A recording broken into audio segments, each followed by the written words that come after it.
Good evening, everybody. It's just after 6:30, so I'll ask everyone to take their seats, and then we'll get started.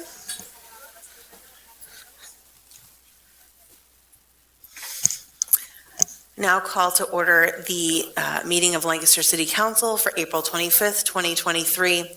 A few reminders for everyone just at the top of the meeting.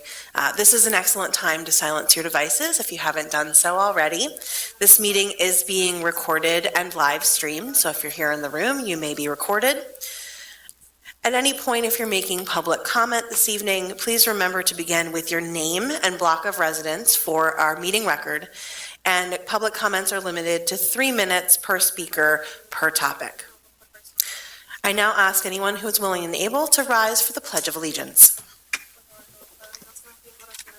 I pledge allegiance to the flag of the United States of America and to the republic for which it stands, one nation, under God, indivisible, with liberty and justice for all.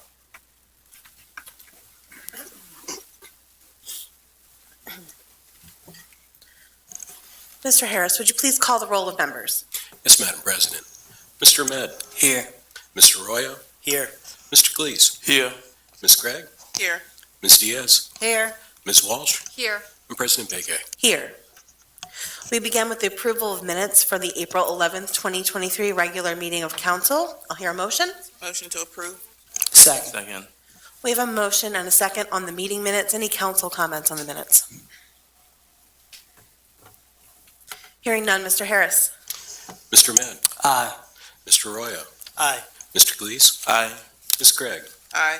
Ms. Diaz. Aye. Ms. Walsh. Aye. And President Bege. Aye. We move to proclamations, honors, awards, and resolutions of recognition. Do we have any of those this evening, Mr. Harris? We do not, Madam President. Thank you. We then move to our first public comment period. This is reserved for residents who have contacted the city clerk prior to the meeting to request to address council. Are there any public comments this evening, Mr. Harris? There are not. Thank you. Then we move right to our next item, which is reports requested by council. The item tonight is the proposed Lancaster Trust Policy, and I believe that we will hear a presentation from Mayor Sirachi, and also Chief Mendez has joined us this evening. Yes, thank you. Thank you. Good evening. Thank you, President, for the opportunity to report to council on our commitments to being a safe and welcoming city. Our immigrant community is a distinct part of what makes Lancaster special. For generations, new neighbors have added to the vibrancy of our city, making Lancaster their home. Specifically, I want to address directly the assertions made by members of CASA that the City of Lancaster Police Bureau actively engages with U.S. Immigration and Customs Enforcement, otherwise known as ICE, and to clarify that we were not involved in detaining the loved ones of Gabriela or Guadalupe, who spoke before you at our last meeting. These incidents did not involve the Lancaster City Police Bureau, a fact that was later acknowledged by CASA. And I just want to make that clear before we proceed with tonight's conversation. Further, I'm not aware of any instances of city police notifying ICE of anyone's immigration status. Again, I am not aware of any incidents of city police notifying or cooperating with ICE related to anyone's immigration status during my tenure as mayor. I'd like to invite Milzy Carrasco, the director of the Department of Neighborhood Engagement, to brief council on the work underway to advance our welcoming city certification. She will be followed by Chief Richard Mendez, who will share more about our police practices and policies. Thank you, Mayor, and good evening, Council. Community building among immigrants and all of our neighbors is central to the Department of Neighborhood Engagement. Through the leadership of our colleague Sara Falou, we've spearheaded the work to become a certified welcoming city. Sara is not here today as she is attending the Welcoming Interactive Conference to support our continued learning on immigrant and refugee inclusion here in the city. In 2018, the city made an important decision and commitment to apply for the Welcoming City designation. This was a priority for Mayor Sirachi as she came into office. The certification process for this designation is rigorous and receiving a certification for our city essentially signifies that we are indeed a welcoming city, and that we are fostering belonging in our city with elected officials and our community partners. Institutionalizing immigrant and refugee access to the city government is an important priority for our city. Since 2019, the City of Lancaster has been certified as a welcoming city, and we were just recertified for another 3-year term last fall. This is really incredible for our city. This is a source of great pride for our staff, community partners, and residents. In fact, we were the first city in Pennsylvania to receive a certification, and just the 12th in the nation. This certification is an arduous process that only comes after an extensive on-site audit of policies and practices and community interviews. Being a welcoming city matters. It's really important. The City of Lancaster recognizes the value of being a truly welcoming, intentionally working and including newcomers here in our city. We know we can create a culture and policy environment where all residents feel empowered to work with each other in strengthening the social, civic, and economic fabric of our city. We also know our welcoming certification is not a once-and-done effort. We were recertified last year because we made a lot of progress on internal processes and policy development. We are well on our way to leading in the work, especially as a model for other small cities in Pennsylvania and across the nation. Right now, we exceeded the national standard outlined by Welcoming America for how cities can be inclusive and welcoming of immigrants, but we want to go even further. We've implemented our language access plan, which we continue to expand through technology and training for our staff, and ensuring accessible communication is available to all of our community, including this evening with interpretation services. You'll hear more about these efforts during our Welcoming Week in September. We've helped empower our community through programs like the Neighborhood Leaders Academy and Love Your Block grants, and we've led the effort to become a trauma-informed city. We are continuously looking to make improvements to how we serve all of our residents and foster a deep intentional sense of welcome here in our city. When we were recertified in 2022, the city's score related to safe communities nearly doubled from 2019. And we know that there's more improvements to be made. And at this time, I'd like to invite Chief Mendez to share more about the Bureau of Police efforts. Chief, thank you. Good evening. Thanks for having me. I appreciate your time and the opportunity to speak this evening.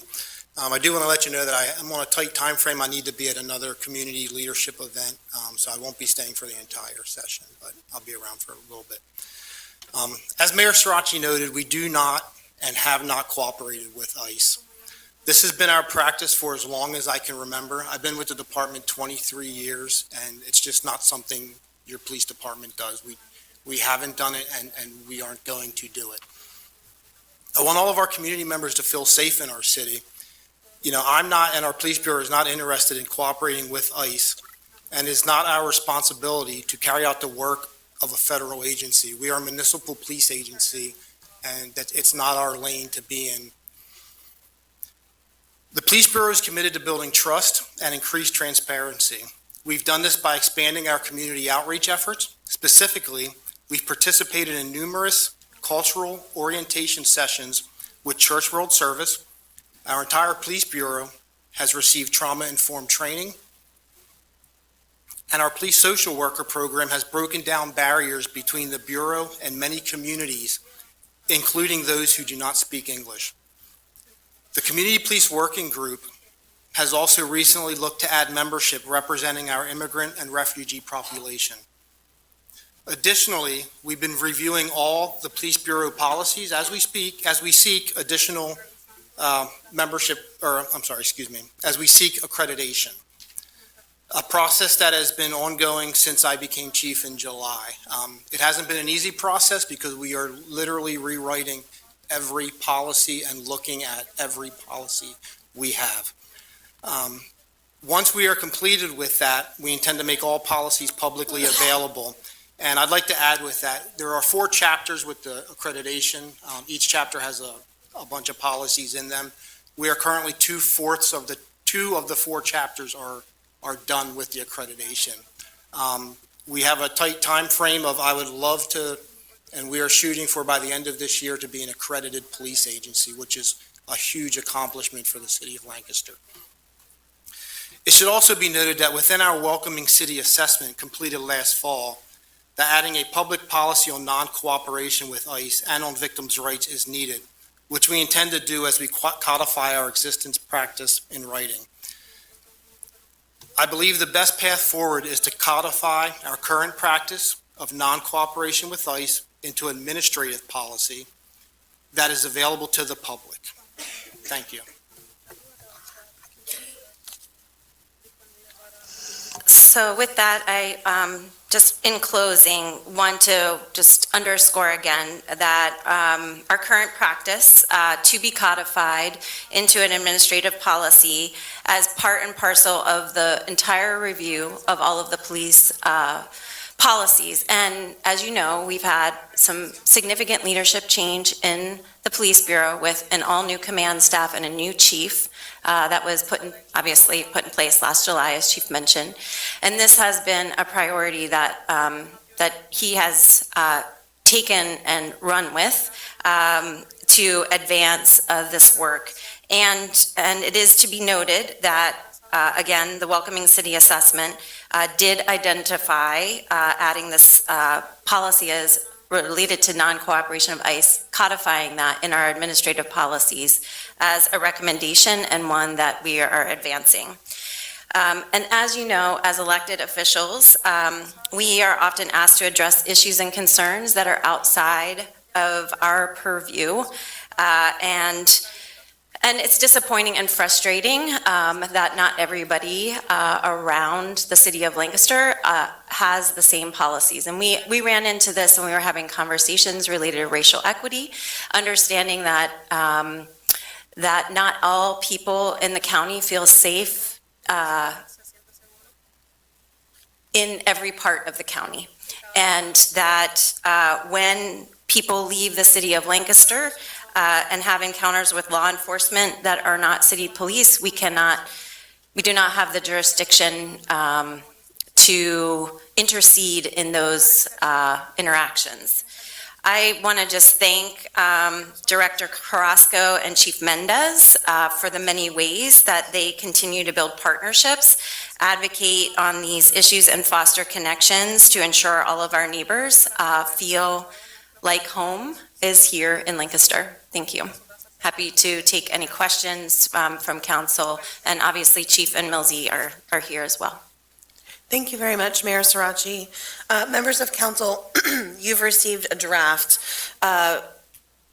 this is an ordinance, is that correct, that will be introduced in next month that codifies those practices? Can you just describe that a little bit more for us? Well, what we're suggesting is that we're codifying this through administrative practices, and if there were to be a resolution that, I don't know what that resolution would say at this point, because we typically take these kinds of administrative practices, all of the things that we've been doing around welcoming have been codified through our administrative practices and also through, quite frankly, our budget allocation. Having a language access coordinator is an investment that the city is making in being a welcoming city, making investments into the other practices that we are doing to be a welcoming city, like a trauma-informed city. Those are all things that we've either raised grant money for or have been investing general fund dollars into to advance welcome for all people. Everyone who comes into the city of Lancaster should be treated equitably. They should have access to the same information, the same resources that every other person does, despite their language, cultural tradition, race, ethnicity, sexual orientation, gender identity, etc. And so I wanted to just share with you and to have you hear the full complement of the work that is happening. It is extensive, and it is beyond the codification of one policy related to non-cooperation related to ICE. However, that is important, and we are advancing that as part of the accreditation process. Thank you. Questions or comments from other members of council? Councilor Caliste. Thank you, Madam President. I just wanted to make a very important point and to remind the reason why the people are asking that law enforcement not to cooperate with ICE. There are several reasons for that. The first one is community trust and relations, trust and community relations.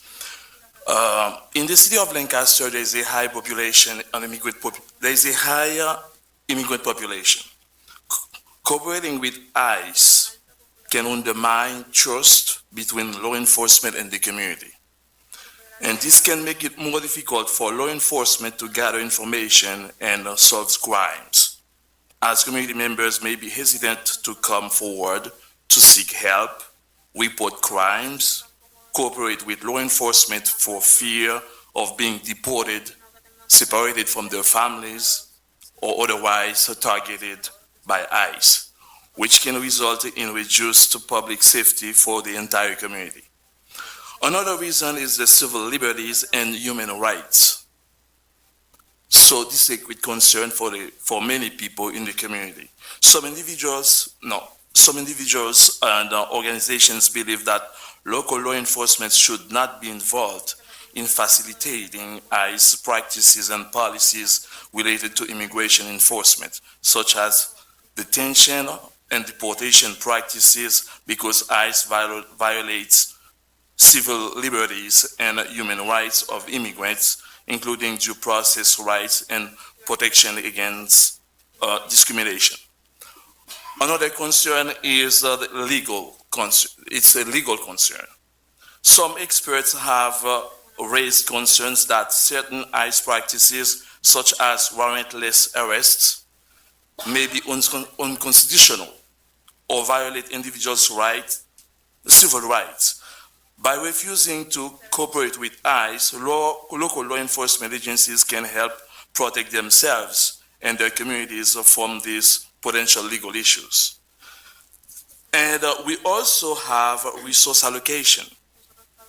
In some cases, cooperating with ICE can divert resources away from local law enforcement priorities, such as responding to emergency calls or investigating local crimes.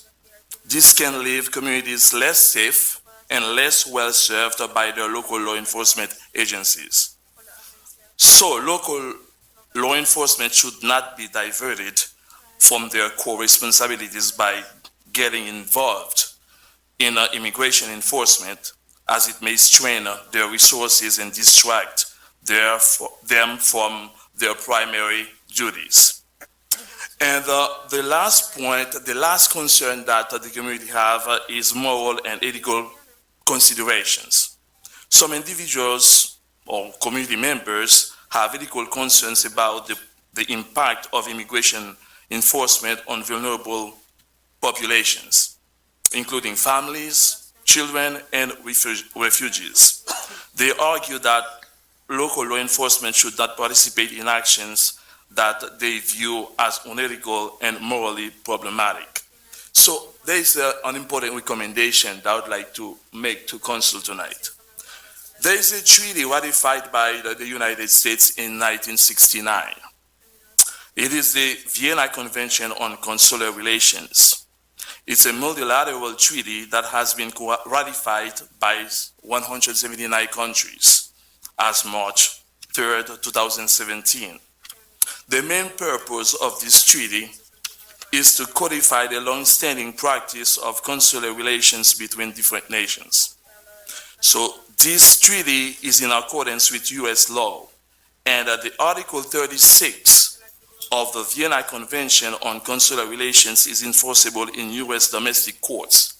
So the U.S. government, after ratified this treaty, and the treaty became law became part of U.S. laws. So Article 36 of the Vienna Convention on Consular Relations imposes an obligation on the states who have ratified the treaty regarding the detention or arrest of a foreign national.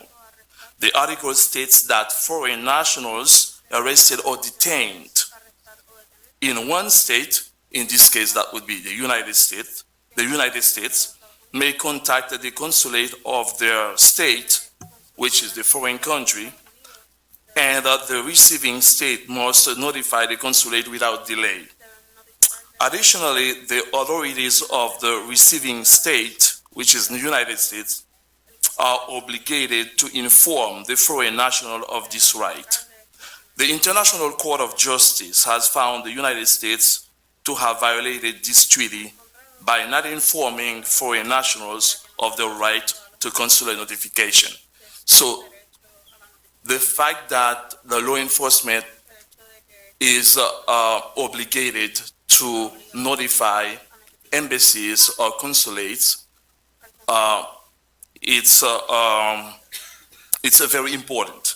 So when foreign nationals are arrested or detained, they must be advised of the option to have the closest consulate or embassy notified. For 56 countries, the closest consulate or embassy must be notified, regardless the foreign national's wishes.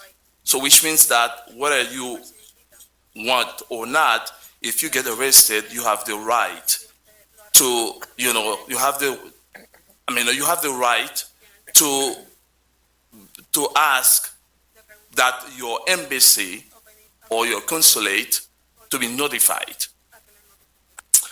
And when foreign nationals from most countries are arrested or detained, they may, upon request, have their consular officers notified without delay of their arrest or detention, and may have their communications to their consular officers forwarded without delay. In addition, foreign nationals must be advised of this information without delay.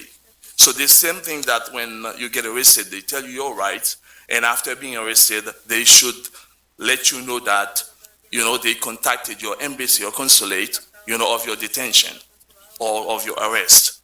Consular officers are entitled to communicate with and to have access to their nationals in detention, and to provide consular assistance to them, including arranging for legal representation. When a law enforcement or other government official becomes aware of the death, serious injury, or serious illness of a foreign national, consular officers must be notified. Consular notification and access are mutual obligations based in treaties between the U.S. government and foreign governments that have ratified the convention.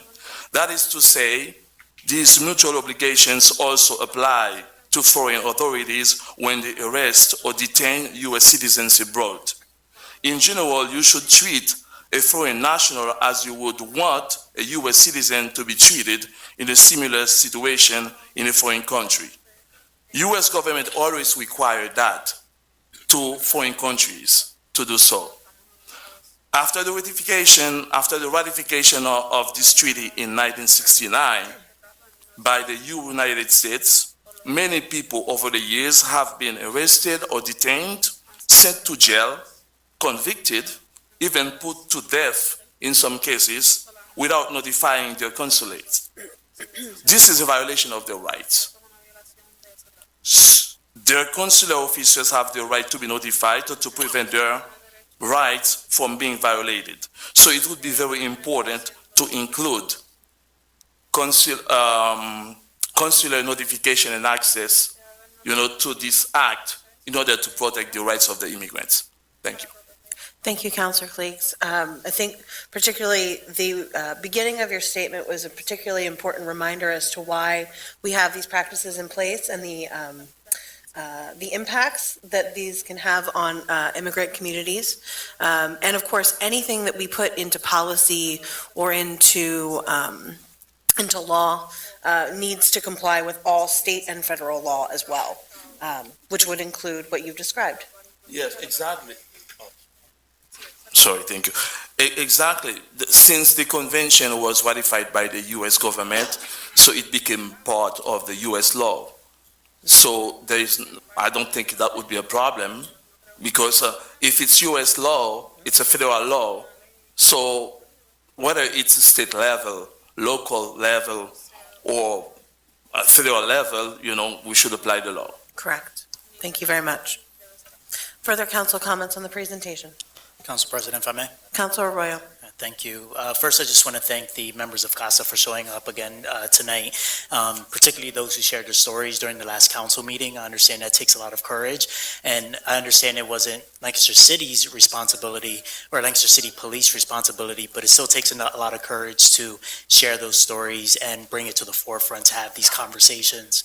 I want to thank the Chief of Police and the Police Department for showing the work that has been done to continue making Lancaster City a welcoming city.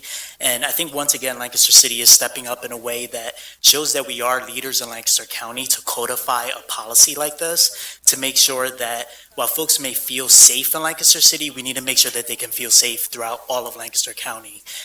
So while I hope we move forward with codification of this as an administrative policy of not cooperating with ICE, I want to encourage other municipalities that are paying attention to do the same.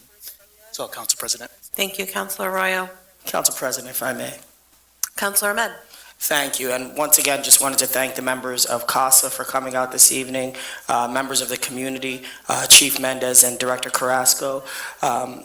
Being a part of the recertification process that we went through, we were told that, Lancaster was actually the example and one of the leaders when it came to welcoming cities. My question is just moving forward, what is the timeline for this codification through the administration, and what steps could the community expect moving forward? Sorry, Chief, do you want to answer that? As far as the timeline for the policies, Yeah, and just, what could the community expect throughout this process? Will it be spoken on again in council in May, or is this going to be something that the administration could come back and give us another presentation on during the process, just so we have some engagement with the folks who have been doing the work and that they could be reassured that we're taking the necessary steps? yeah, absolutely.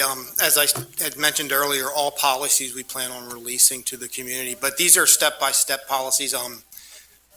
I don't know the actual number of the policies, but I can tell you that there's a lot of policies that we are rewriting.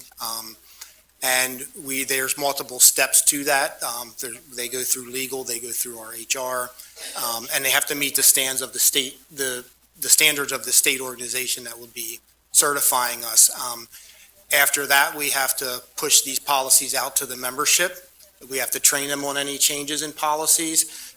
We have to make sure we're meeting those standards for at least 6 months. I also would like to add that even though we're not an accredited agency, as we're going through this, we're realizing that most of our policies met that standard already, and we were there already. We were just not accredited. So I think each step, I can work it out with, the mayor or you all, and we can figure out how we want to do each step. But it's a step-by-step process that is going to take some time, but our goal is to be, by the end of the year, accredited. And I know I had just talked with, Director Millsy about, one of the victims' rights policies, and we have that. It's ready to be issued out. So there's steps that we've been working on for months. It feels like eternity, but it's only been since July that we really started this. So I'm not sure if I answered that. It's timely, but we can work on what everyone wants to, how they want that to proceed. Thank you, Chief Mendez. And Council President, would we be able to request these through our reports requested by council? That would certainly be something we can continue to do. That concludes my questions. Thank you, Chief Mendez, and thank you, Council President. Thank you, Councilor Ahmed. President, I just wanted to Councilor say Vance. there is an attorney here from CASA that would like to address the city council. That would be great.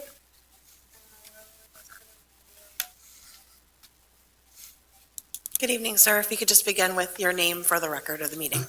Sure. My name is Nicholas Katz, and I'm the General Counsel with CASA.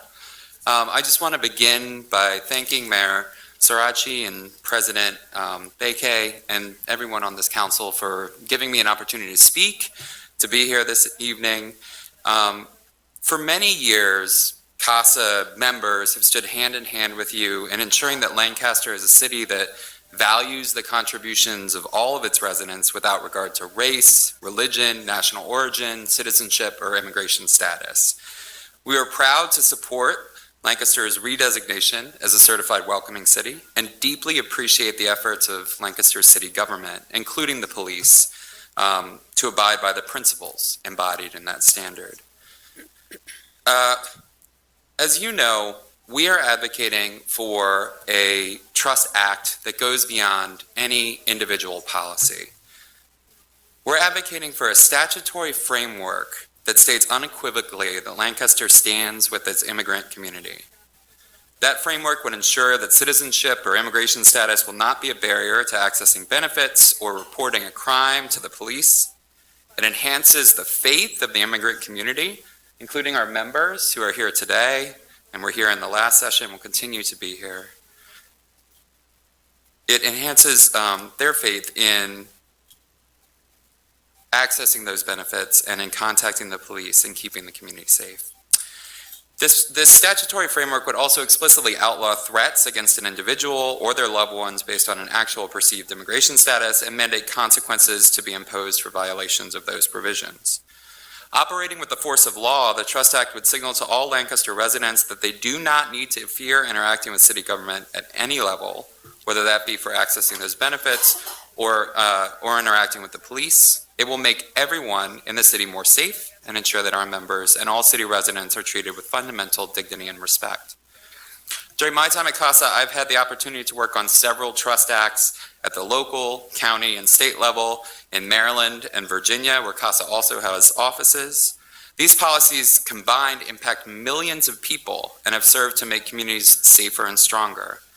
The language we propose comes from those experiences. All of those policies have been successful, none have faced any legal challenge, and all of them have been implemented by local, county, and state governments. You heard from my colleagues and our members last session about why this is so important to us. Sadly, Lancaster, Pennsylvania, no one can change federal law except Congress. Our broken immigration system will continue to harm workers, families, residents of communities across the United States until we can finally pass comprehensive immigration reform. Therefore, it's up to all of us to do what we can here in our communities to limit that harm.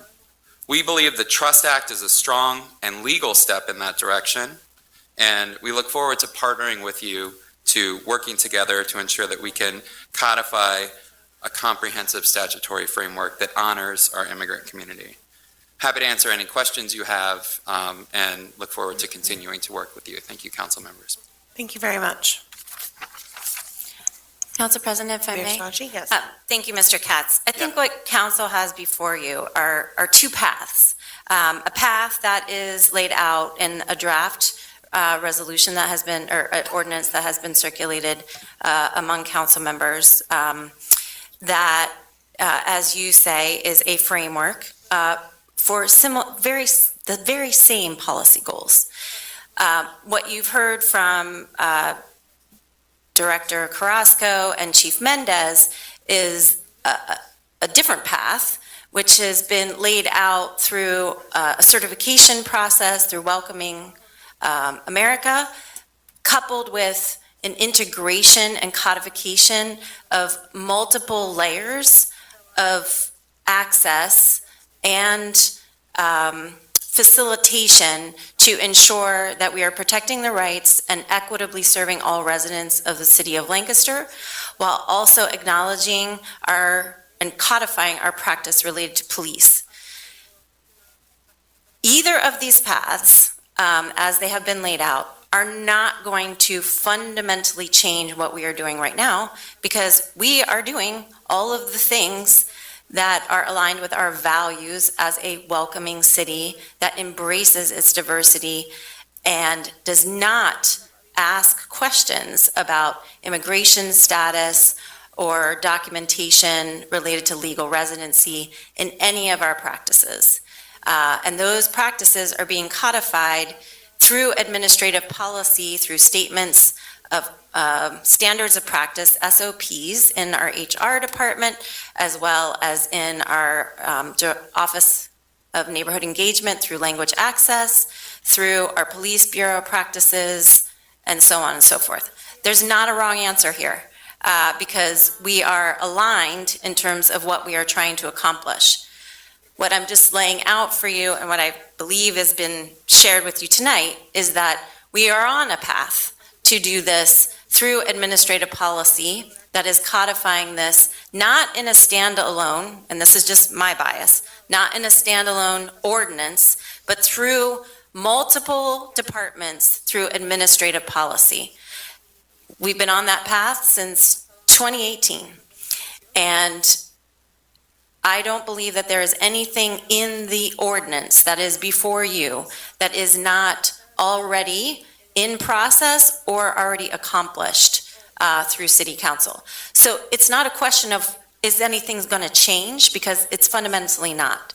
It's whether or not how you want to continue to proceed with this process. And knowing that we're on a journey here because there's continued evolution and practice and learning. I mean, Zaira herself is at a conference right now to learn how to do it better.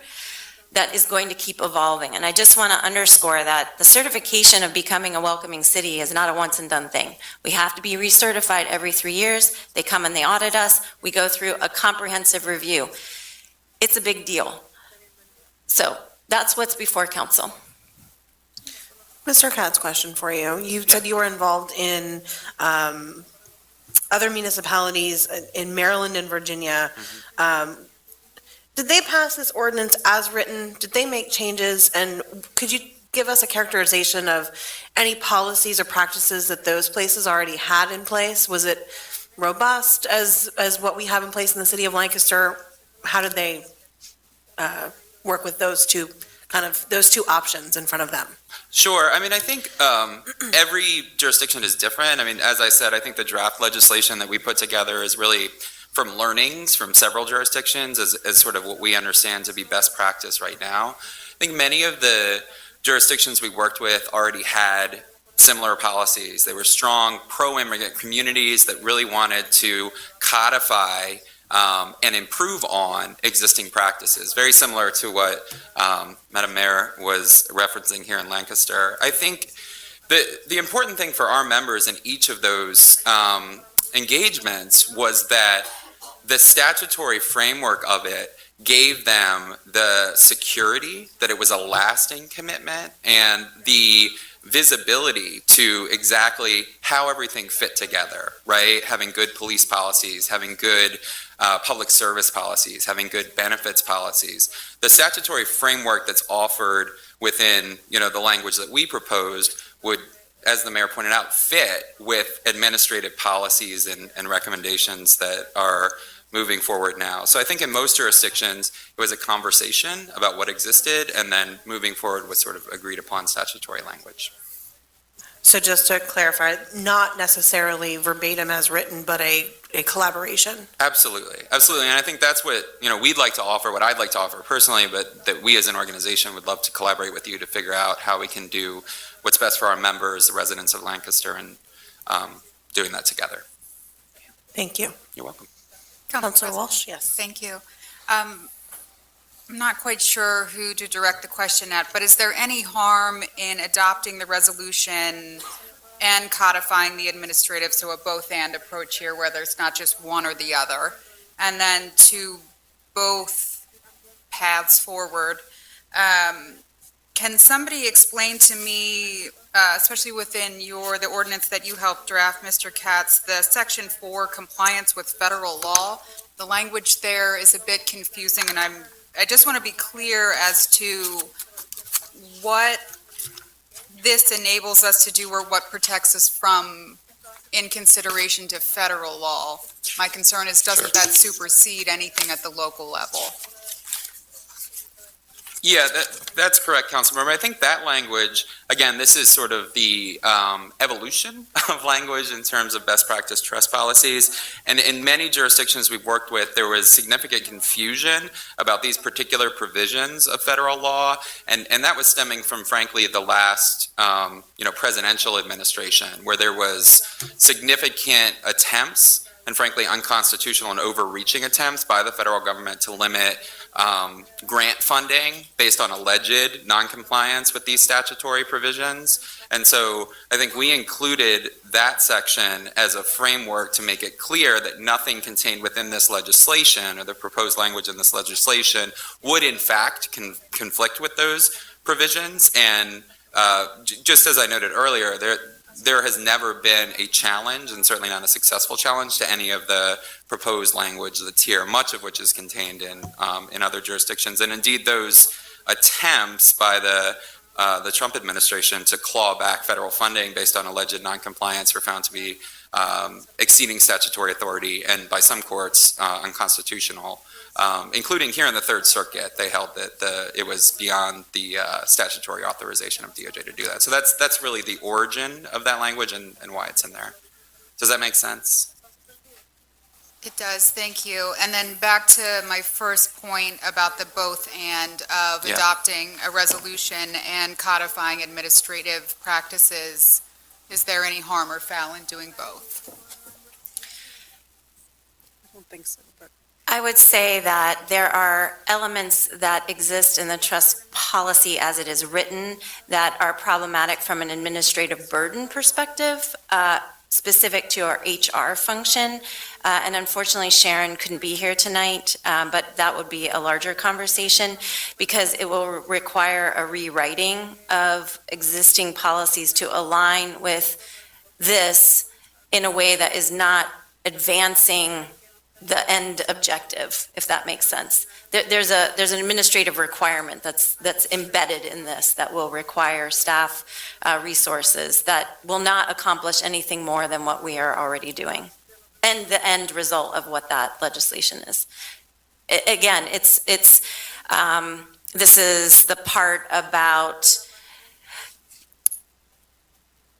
when, if you'll recall, we had a presentation by Solicitor Handwerker talking about when we are creating law, we are using data to inform the direction in which we are responding to law and making sure that we have accurate information about the problem that we are trying to solve for before we are creating another ordinance that needs to be tracked and monitored and reported from, which this ordinance does require. And so we want to be clear about what we're doing, what problem we're trying to solve here, and what burden that is placing. So again, we've started this process since 2018. The ball has been rolling. We have been developing process and procedure internally as part of our administrative code. I also just want to say that I certainly appreciate the perspective that this is an ordinance and there's some sense of assurance that comes with that. There is no assurance that comes that there will actually be practice that follows that policy. So policy and procedure have to go together. And right now, we are strengthening our policy internally to mirror the procedures that we have. And so one without the other is not sufficient. We have to have both. And at the same time, there will always be a question about whoever is in the mayor's office or whoever is sitting behind this dais about the commitment that collectively the elected leadership has to our immigrant community. Because that shows up in a lot of different ways. It shows up in terms of our leadership, our voices, as it relates to respect and welcome and codifying these policies and practices. But it also shows up in the actual work of City Hall and the numerous people that are involved in these efforts. And so I'm just going to say, if you have policy, it is necessary but not sufficient to get the work done. If you have the work happening and you don't have the policy that's codified in the actual institutional effort of the organization, it's not, that, those two things have to work together. So I think we can have further discussion about this. I would also just say that, you know, I feel really badly that our police was the center of the conversation that was had at the last session.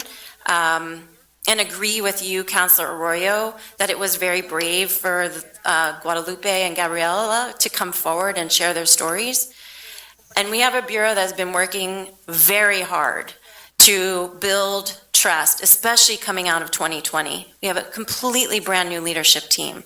And I would just ask you to reflect on the message that you're sending to your bureau about elevating this to this level, because I do think that there's some trust there that we've been also trying to restore and build as a community as well.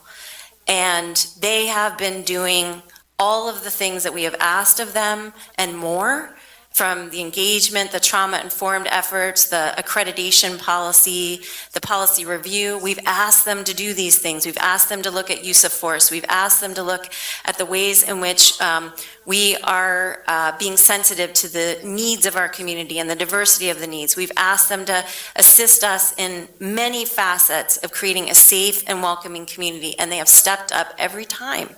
And so I just am putting that also on the table for your consideration, and I don't know if Chief wants to speak any more to that, but this is something that, you know, they take very seriously. Thank you. Thank you, Mayor Sirachi. Any additional comments from council at this time? It sounds like this is an ongoing process, and there will need to be some drafts and some written policy from the police department and the administration about the practices already in place so that council can see in writing both of the paths that you have laid out in front of us. Yeah, and I think also just to make sure that we are communicating more to our public and making sure that the correct information is getting out regarding our continued non-cooperation with ICE, as well as all the other things that we are doing. I can say that, you know, and I don't know if there's somebody here from CWS that wants to speak to the work that you've been doing with our police department, but have been meeting with, you know, various refugee communities to build our own cultural competence, to understand, you know, the impact of trauma. We know that the threat of deportation is a weight that families in our community carry every day. We know that we want to make it safer for them to be able to go to school, go to work, support and live their lives. And we want them to feel safe, reporting crimes, and also coming forward with any witness testimony that they might have if they observe a crime. And those are continued conversations that we're having with many sectors in our community who are here in the United States and are trying to find their way with a completely different system of policing than their home countries. Thank you. Mr. Katz, anything further before we close discussion on the presentation? I appreciate you coming here this evening. Of course, I mean, I think I want to thank you for welcoming me, and I want to say that, I mean, I really do think we are aligned. We are trying to get to the same place, and, you know, I think, apologize if it hasn't felt that way, because really, you know, I'm here for them, right? For our members and for the community. I know that every one of you sitting in those chairs are as well, and I really do hope that we can have dialogue around this and work together to put together something that's strong and really benefits people. So thank you all again. I appreciate that. Thank you very much.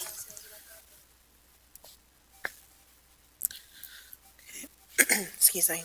At this point, our next item on the agenda is interim reports of committees of council. Do we have any of those this evening, Mr. Harris? We do not, Madam President. Thank you. We then move into our legislative agenda for this evening. Our first item is legislative budget transfers. Mr. Harris. Yes, Madam President, we have a legislative budget transfer for the first quarter workers' compensation expenses. Thank you. Counselor Ahmed. Thank you, Council President.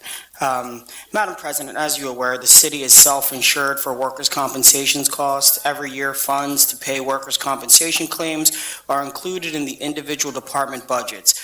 But those claims are paid from the administrative services budget, so each quarter, we shift money from the departments where those injured workers have made claims to the administrative services budget to cover the costs. For the first quarter of the year, workers' comp claims were made by police officers, firefighters, and public works staffs.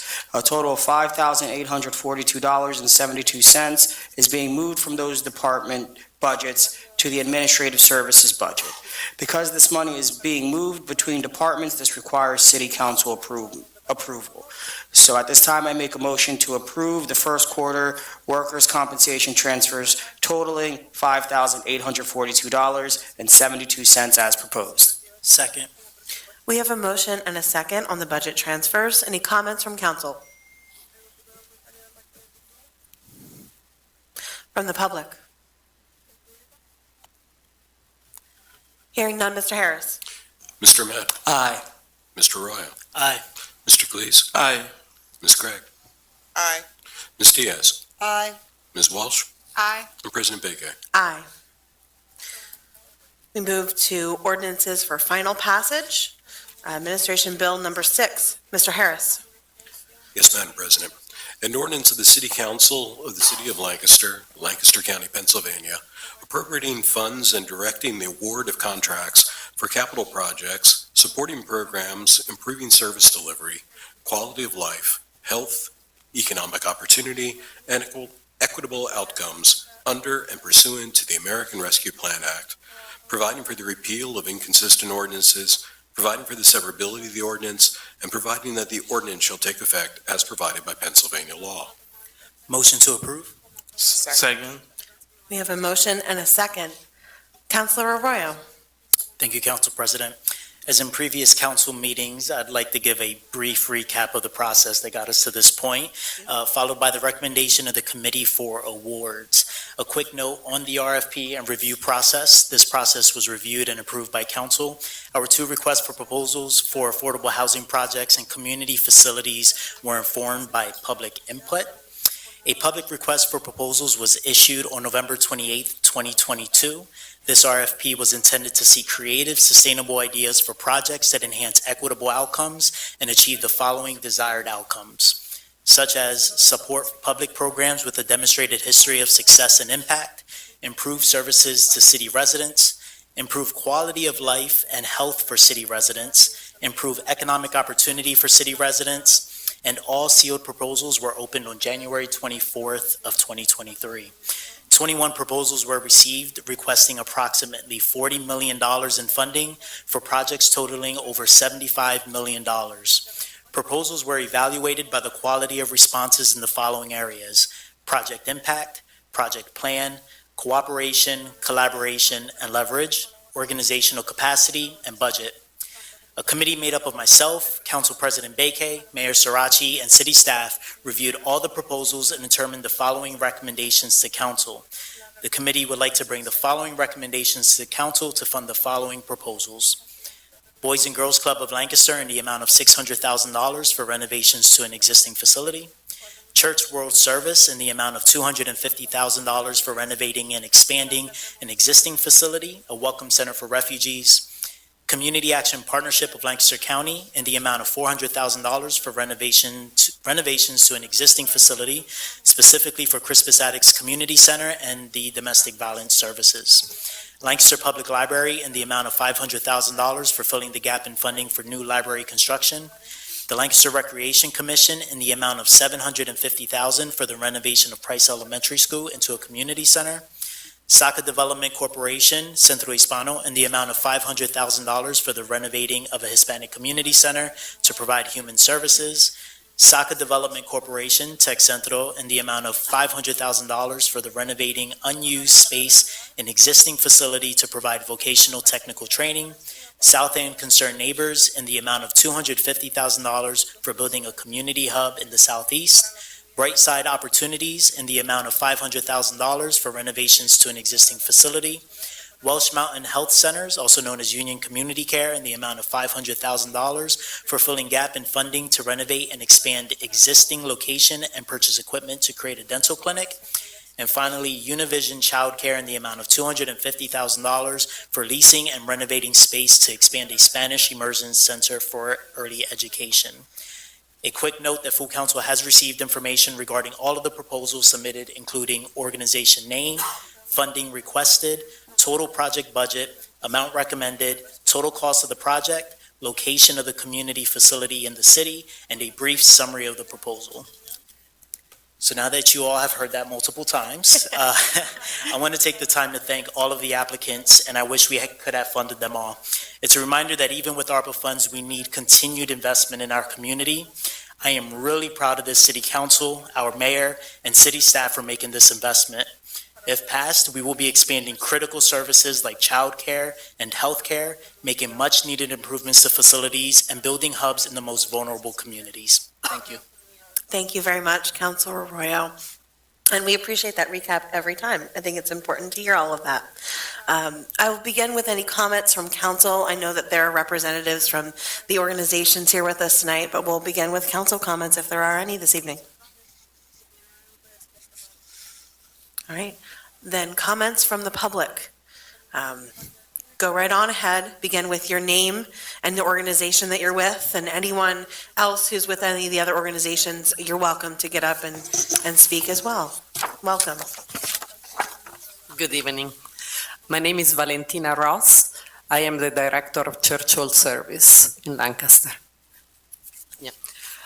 On behalf of the staff, volunteers, and clients of Church Hall Service, I want to take a moment to thank you for your consideration of this investment in CWS long-term future in Lancaster City. This money, if granted, is not just an investment in a specific nonprofit or specific programming. It's an investment in the diversity and vibrancy of this uniquely welcoming community.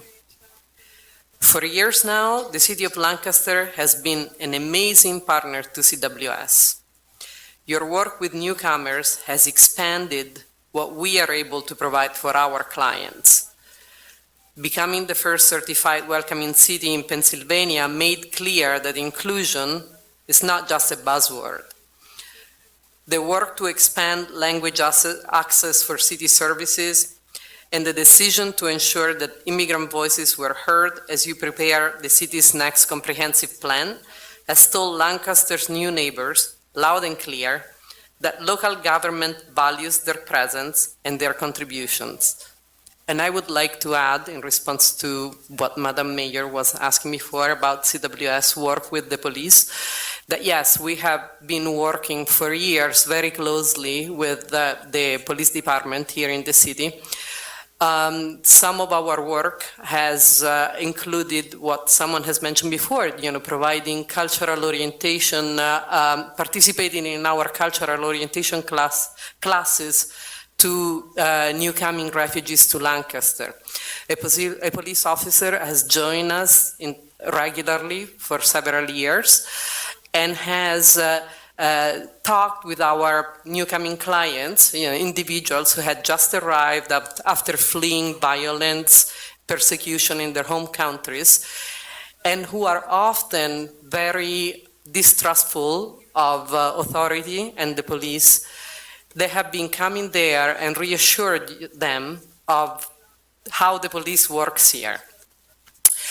We have also worked together to provide language access cards to our clients so that if they are approached by police officers, they know how to request language access, and the police has been very cooperative in accepting and using these language cards. And we have organized training for police officers here in Lancaster. So these are just some of the activities that we have done, and we have worked very closely with them.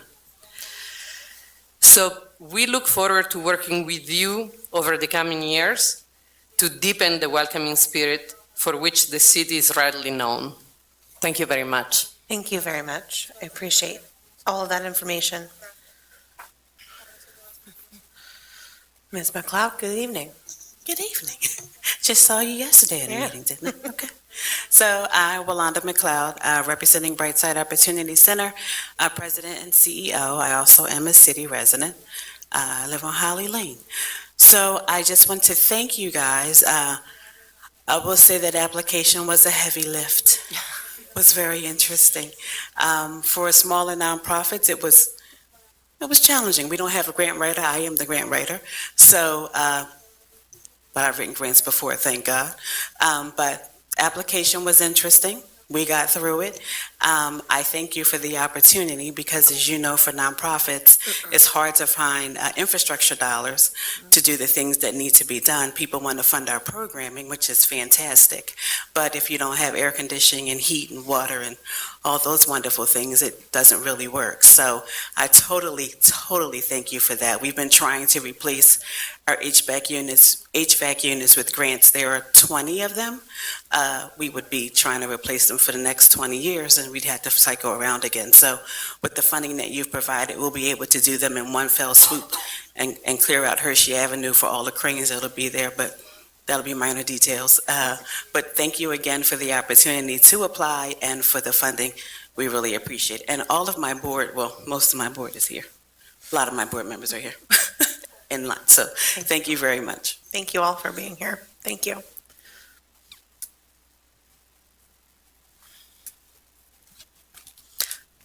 Good evening. Good evening. My name's Karen Schler. I'm having some seasonal allergy issues. I Aren't we all? apologize.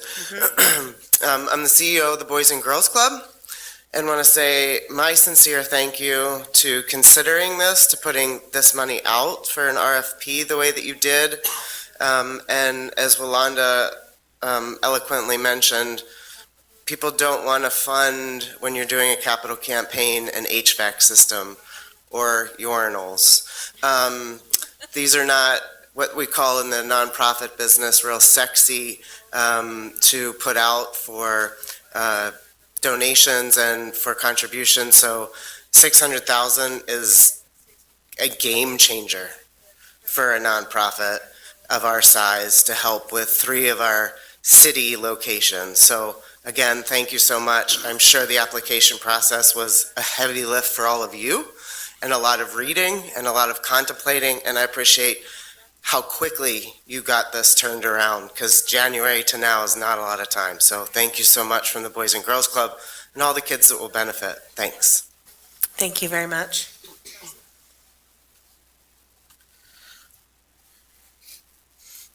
Good evening. Hello. Hi, I am the Director of Development. My name is Jamie Hall, Director of Development at Lancaster Public Library. I want to thank you once again for considering our application. This is $500,000 that would go towards a funding gap to getting us to our $10 million campaign goal. This move means so much to the library, and you have been amazing partners all the way through. If it was not for the city's recommendation years ago, it would not be Lancaster Public Library moving into this space, and we are so thankful for your help all along the way. We are in our final stage of moving. This space means that we are able to serve over 300,000 annual visitors in a space that is fully ADA accessible and in the heart of our city. This is 43,000 square feet, larger than our current space now. It has opportunities such as 24-hour access through contact-free pickup with lockers in the plaza. It has community rooms that can be used by other nonprofit organizations that are here and those across the county. We also have our Business and Reference Center, the only one like its kind in surrounding counties. This provides also spaces for other nonprofits to come in and have office hours to make sure that our patrons are being connected with the experts in our area. We thank you so much for this opportunity. Thank you for your consideration, and we look forward to being a partner of yours moving forward, one block closer to, I don't even know if that's true. We're going to be maybe 2 steps closer to you guys. Yeah, we're right in the middle. But being even, and this past weekend we saw community support through our parade of books, and it was just amazing hearing the public cheerleading us along our way and getting our move kicked off. We are looking forward to being in our space at the very latest, the beginning of June. So thank you very much. Thank you for that, and thank you for the update. The book parade was awesome. No, it really was. Good evening. Good Mr. Ackman. I am AJ Ekman with the Lancaster Recreation Commission, located on Fairview Avenue, and I am the Marketing and Development Director. First, I'd like to say a huge thank you to Madam Mayor, City Council, and all the members of the Economic Committee for their investment in the Lancaster Recreation Commission through this project. We are going to be funding a huge amount of, with the donation of $750,000, opportunity for our area. That opportunity will look like the following. A significant improvement in the way of life for those in the Southwest community. This renovation is going to cost us millions of dollars, so this is a huge step in the right direction for us. The economic prosperity for our residents, providing affordable and high-quality childcare in that center. There'll be over 900 children served, so please remember that. Also, our senior citizens do get daily free meals and free programming in that center, so they're very excited about this move as well. We will always be dedicated to music, dance, the arts, youth sports, adult recreation, and other programs at this location, and we look forward to offering you more as we grow. The gift of joy, recreation, enrichment, friendships, and wellness for our Lancaster residents are top priority. Thank you again for all of your hard work. Thank you. Any other comments from the public this evening? Hearing none. Mr. Harris. Yes, Madam President. Mr. Med. Aye. Mr. Arroyo. Aye. Mr. Cleese. Aye. Ms. Craig. Aye. Ms. Diaz. Aye. Ms. Walsh. Aye. And President Baker. Enthusiastically, aye. Thank you again to all of the organizations for coming out tonight. Mayor Sirachi, will there be a big check tour? Yes, there will. I am really excited. It's really fun to visit each of the sites, and I wish we could do more of this. And we're very appreciative to the American Rescue Plan Act funds that enabled these investments that have been poured into housing, both building new housing and preserving existing housing, as well as our community facilities as referenced here tonight. And $5 million, y'all. I really appreciate all the work you do. Thank you for that. Right. Okay, we go to our next item on our legislative agenda. And I will say for all of our community partners, you are welcome to stay, but you can also go at this time if you'd like. So I will give a moment for anyone doing that before we continue.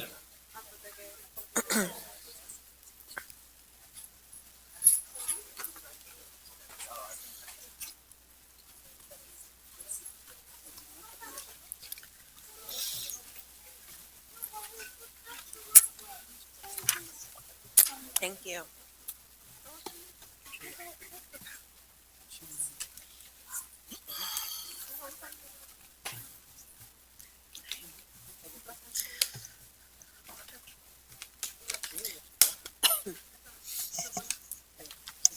All right.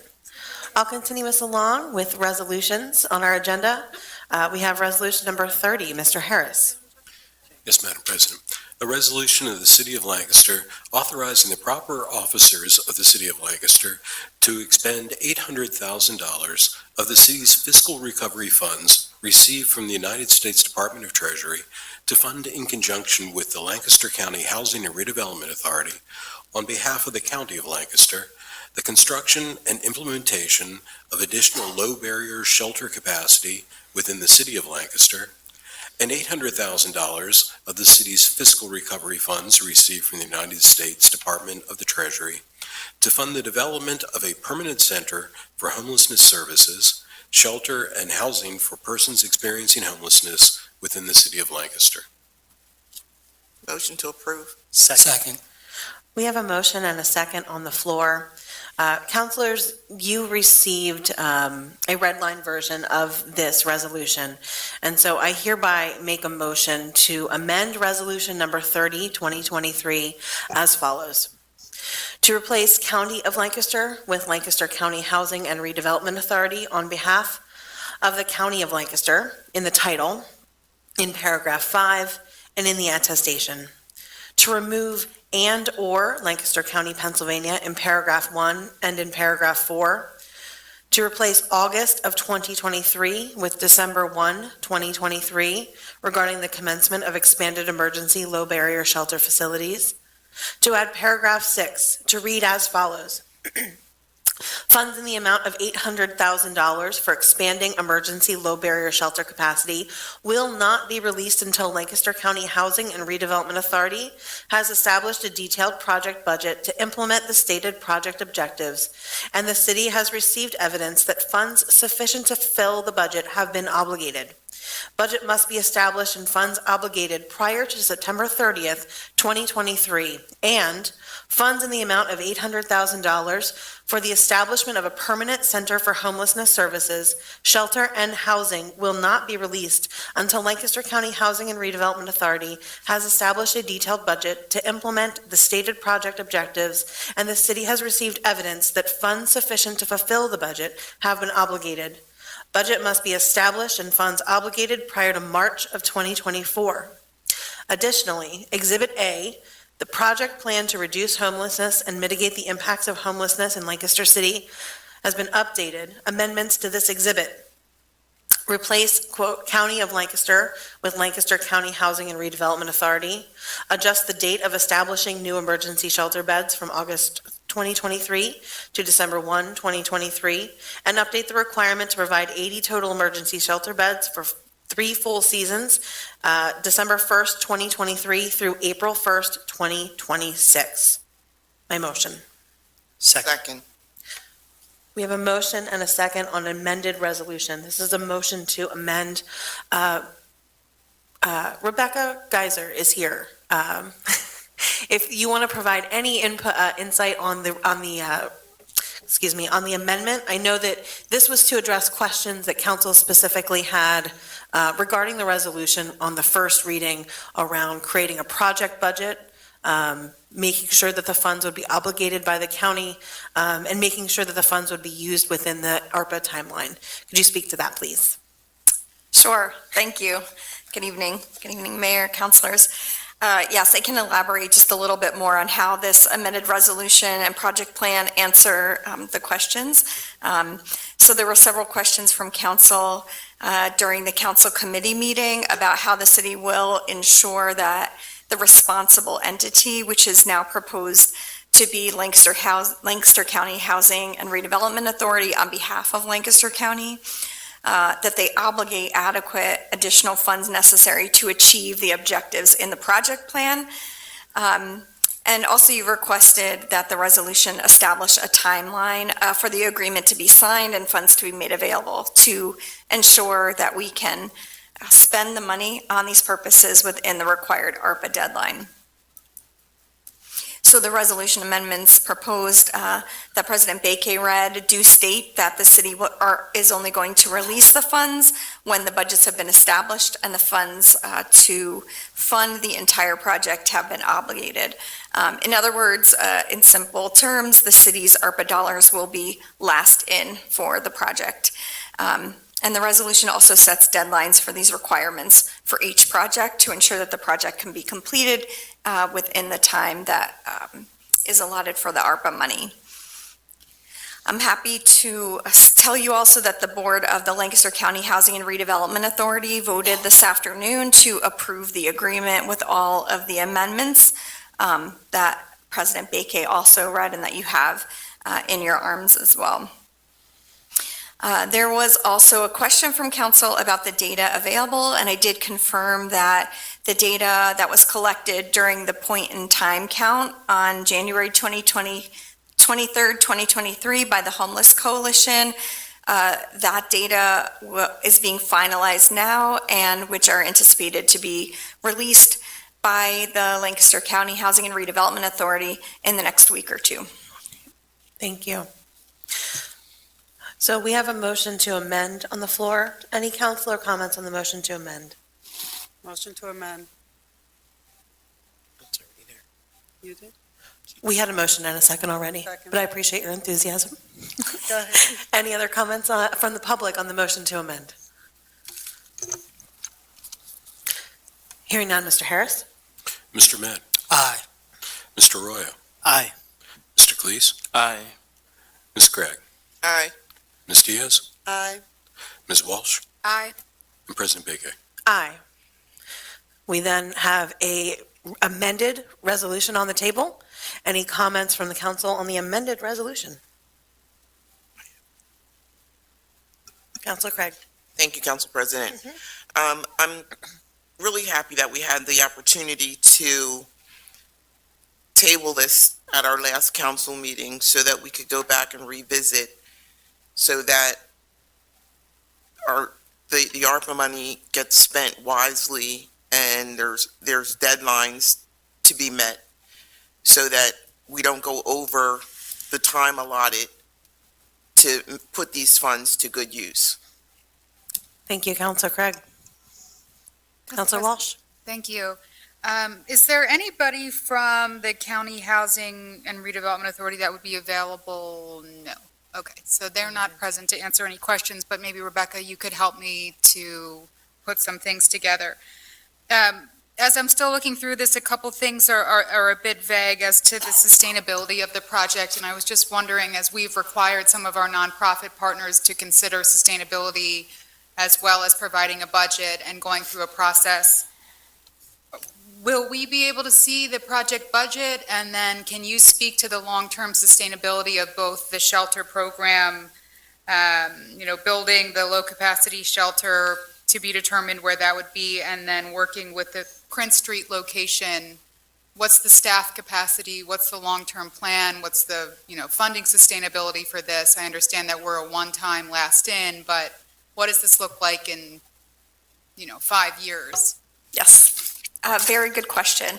So as part of the $800,000 for the low barrier shelter, the project objectives guarantee 80 shelter beds for 3 full seasons. So in terms of sustainability for shelter beds, that capacity will be available for 3 years with this commitment of $800,000. The County Redevelopment Authority continues through the continuum of care to be charged with the mission of providing quality, personalized human and housing services for all individuals and families facing or experiencing homelessness, and ensures homelessness is rare, brief, and non-recurring, and that continues to be their mission as it has been and beyond the 3 years.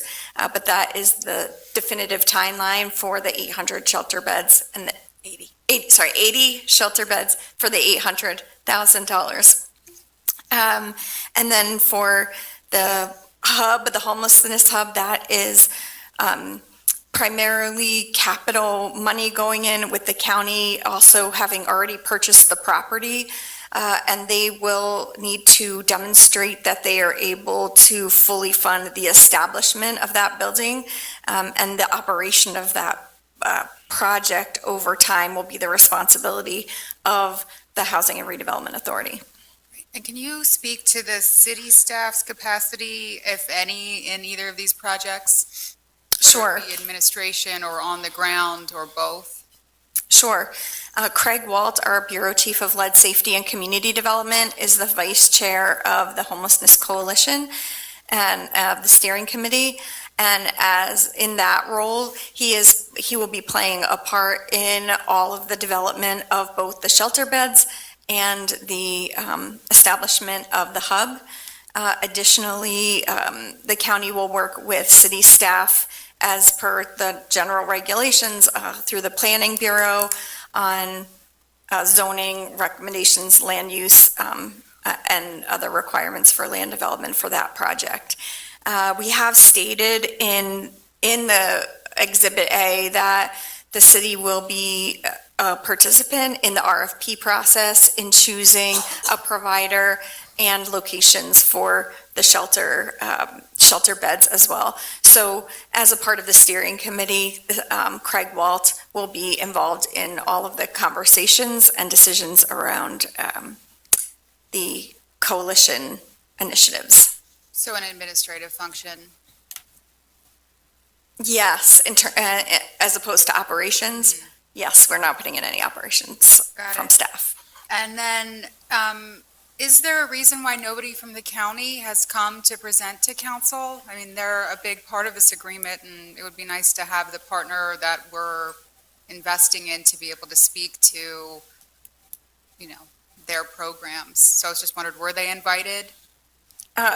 They were invited, and we have worked closely with them throughout this process, and felt like after we had all of the conversations about how this would move forward, I would present this evening.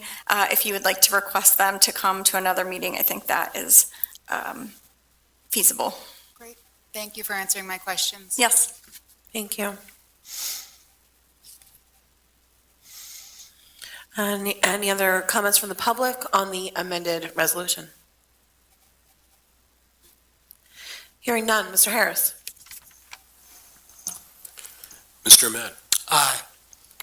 Mr. Royo? Aye. Mr. Cleese? Aye. Ms. Craig? Aye. Ms. Diaz? Aye. Ms. Walsh? Aye. And President Bege? Aye. That concludes our legislative agenda for this evening. Excuse me. We now move to our second public comment period. This is open for comment about issues that were not listed on the agenda this evening. And as a reminder, again, duration of comments is limited to no longer than 3 minutes per speaker. Please begin with your name and block of residence for our meeting record. Is there anyone who'd like to make public comment this evening?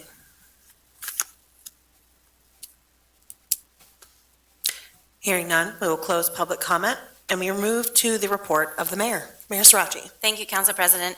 I'm pleased to share that Neighborhood Month is returning in May, and we are encouraging all of our neighbors to come together to learn more about city government and programs and initiatives, and celebrate the unique character of the community at a slate of events in our city parks. So now we are in our 5th year of Neighborhoods Month, and part of our ongoing efforts to prioritize neighborhood engagement and foster a sense of community among our residents. Throughout May, the city will host free community block parties on Wednesday evenings from 5 to 7 p.m. The neighborhood block parties will be emceed by our own Hector Valdez of WLCH Radio Centro and feature local food trucks, face painting, live mural installations, and information from city departments and bureaus and partner organizations. So 6th Ward Block Party is Wednesday, May the 3rd. Milburn Park Block Party is Wednesday, May 10th. Crystal Park Block Party is Wednesday, May the 17th. And Linear Block Party is Wednesday, May the 31st. And I hope to see you all out between 5 and 7. Alongside the block parties, the city is also hosting a comprehensive plan presentation on Wednesday, May the 24th at the Ware Center from 4:30 to 7. This is, it's a really big deal. There's been so much work that's been put into the comp plan by so many community partners who devoted time and energy in providing us feedback and comment. Our team has been working diligently. Chris Delfs, Director of Community Planning and Economic Development, has been spearheading this with support from multiple departments across the city. This is our first comp plan since 1993. We are super excited to be able to roll out a vision for our community and policy priorities related to land use and more. And so please be sure to mark May 24th on your calendar. And yeah, that was 5,000 people that participated in the plan development. And so we'll be presenting those draft policies and maps to attendees, and also take a look at what a future land use map is, how it's used, and see a draft of that presented by council, or presented by the city. Residents can learn more and see the Neighborhood Month schedule at our cityoflancasterpa.gov/neighborhood month. And that concludes my report. And May is going to be a really busy month, and we're looking forward to it. Thank you very much, Mayor Sirachi. We move to the report of President of Council. I just have a very brief comment on an event. You were speaking of events in the future. This past weekend was Earth Day, and there was a lot of great events in the city. I'd like to highlight just one. The SOWE neighborhood group, of which I'm proud to be a part of that neighborhood, presented their Earth Day celebration in Culleton Park. It included not just information for the public about yard trees and composting, but also music and art and public art as well, an open mic. And it really was a model for what a great community celebration can be. Several hundred people came, and it was one of the largest events that SOE has put on since they began hosting events. And I'm just really proud of the work that they've been doing, and it was really terrific. So I want to congratulate them on that. That concludes my report. We move to council comments. Any council comments this evening? Hearing none and have reached the conclusion of our agenda, I will hear a motion to adjourn. Motion to adjourn. Second. We have a motion and a second. All in favor? Aye. We are adjourned. Thank you.